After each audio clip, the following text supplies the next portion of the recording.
Big Lou Barbecue. I'm Big Lou, and this is what I've got going on for you. We're doing the staple of Texas barbecue, beef brisket today, and we're doing it on a simple little Weber Kettle grill. The base model, the original premiums, one touch, whatever they call it, they retail for about 99 bucks.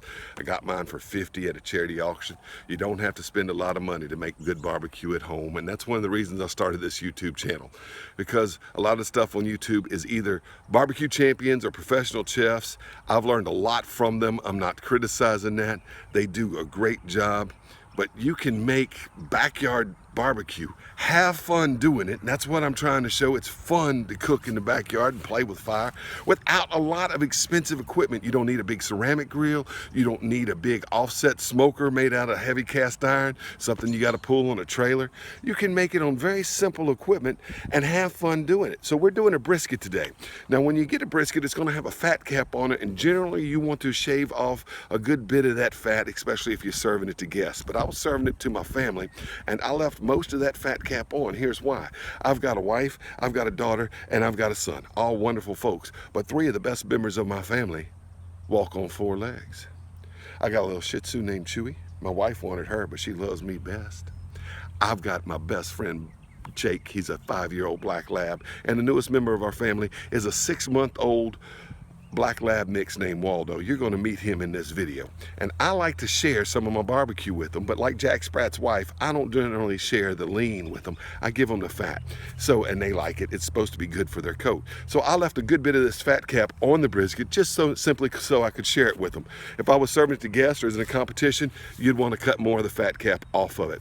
The rub, I started with Cajun Creole seasoning that I make, basically salt, red pepper, black pepper, garlic powder, chili powder. I added a little bit of cumin and had a little bit of ground mustard.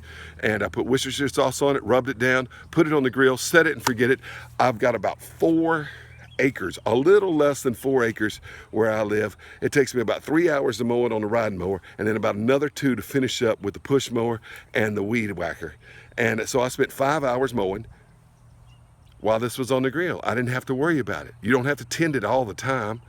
I had time to take my son to a basketball game and time to go inside and watch a little NASCAR auto racing.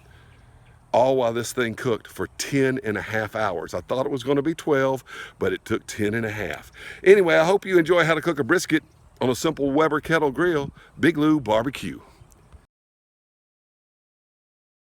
Okay, what I've got going on right here is a Weber lighter cube has lit these coals. It's one of those white little Weber lighter cubes, and you can light ice on fire with those things. And it's going to burn along this charcoal chain all the way around the outside. And about a handful of coals will be going, and it'll keep it at about 225 degrees to 250 almost all day long, about 7 hours. And then what I can do is I can add, as this side burns away, I can add more coals to this side and keep the chain going for 12 hours or more, as long as I want to keep the chain going at the end of it. As the coals are burning over here, I can add more coals over here. And I got a drip pan in the center. Yeah, I used to call it charcoal chains, but I found out with the advent of the interwebs and the worldwide nets, people on the social media sites, their My Faces and their Facebooks and their Instatrist and their pentagrams and their twit tubes and snap-a-witters, you find out that this is not called a charcoal chain anymore. It's called a charcoal snake. I find out all kind of things I was wrong about in the days of the internet. For instance, nowadays, hints from Heloise are called life hacks. Well, once the temperature regulated to about 225, coals are going over there.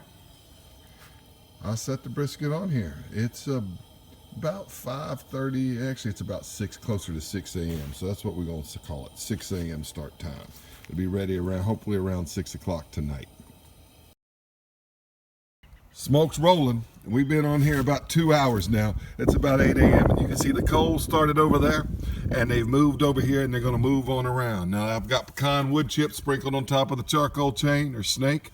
Probably should have used a stronger wood for brisket, but pecan wood's what I had.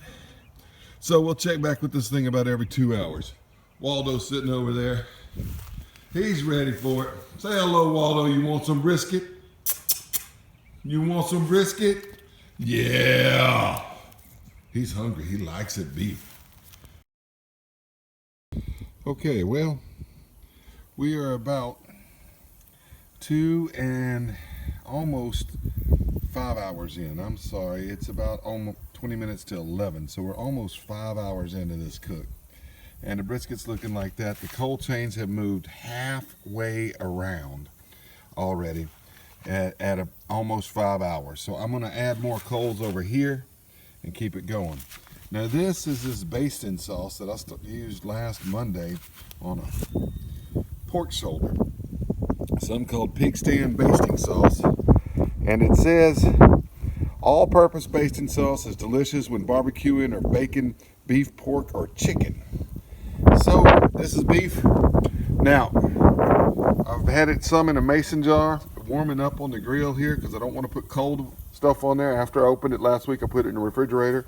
So it's been sitting here warming up, and it's I'm just going to baste this brisket with this stuff right here. Just baste it all over the top.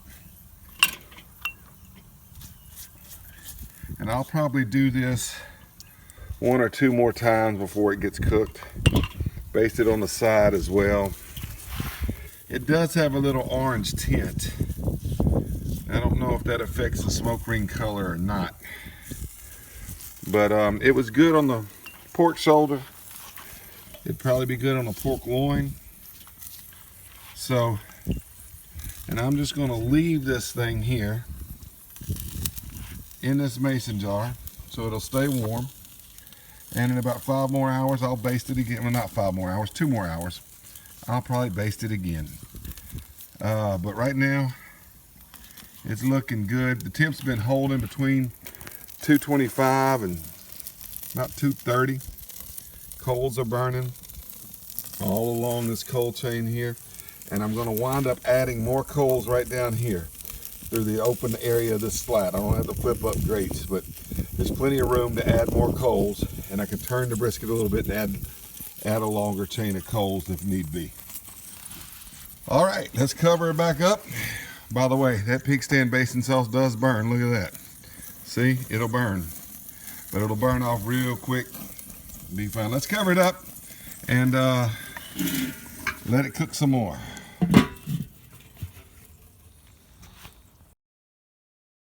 Steady at 225, and it is right now about 1:15, and we are going to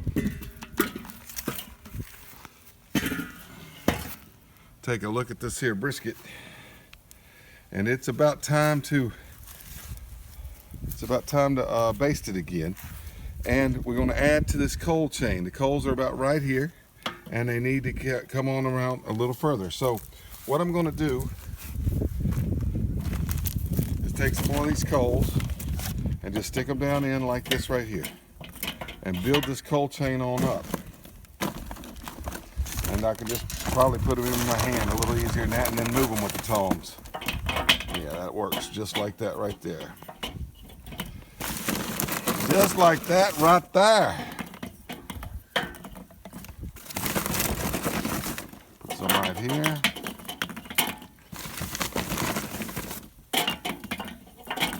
Take the tongs and straighten them where I want them to be. All connected to this other coal chain. And so this will just continue to burn around for hours. Now, well, how do I get it past this little place right there? Well, all I got to do is just turn the meat. So I take these 2 things, put them right here and right here because this is hot, and just turn it just like that there. And then I can add more coals to build the chain up over here.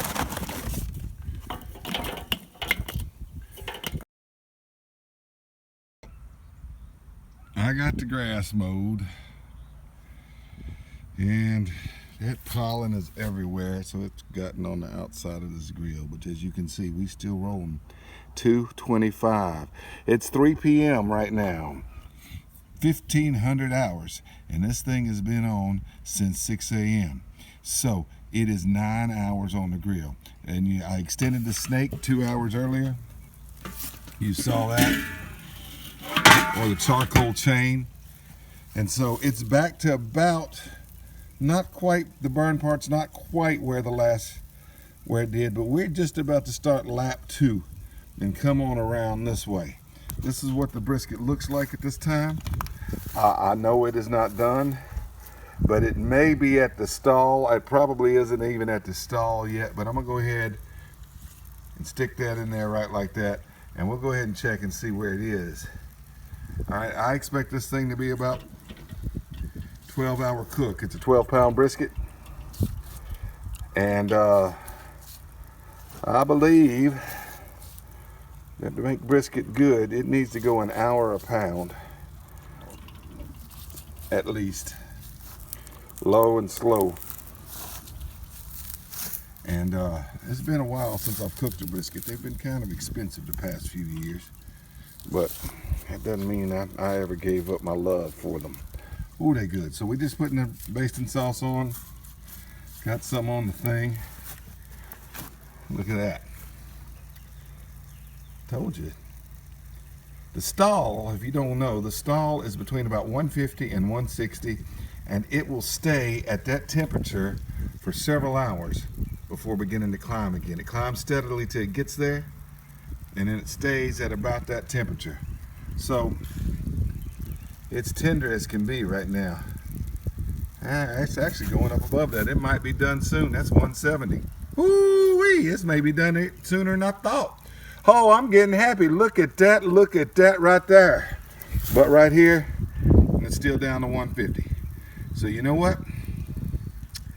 We still gotta get, it's still stalling in that part, and that's that fat center part right there. Push it on down to the meat though.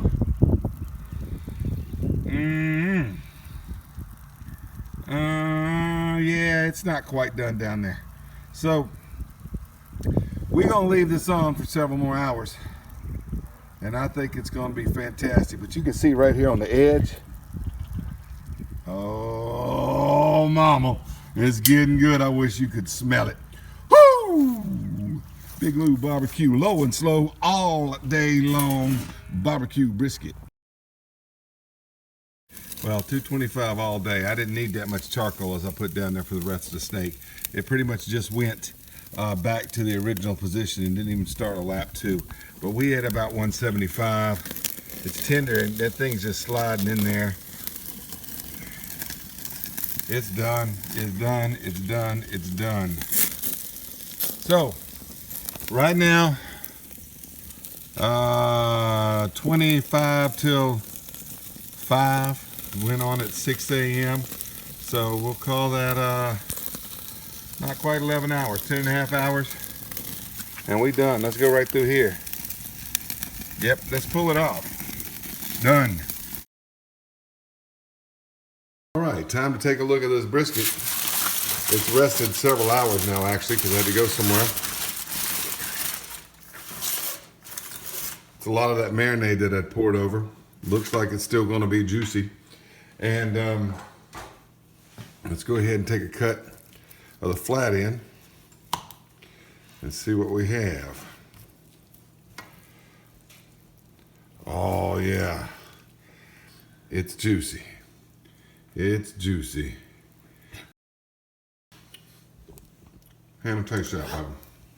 Oh, okay. Taste that. Testify. That's good. Let's go? Let's go, brisket. All right, Big Lou barbecue. Big Lou barbecue. You can do a brisket on a kettle grill, low and slow.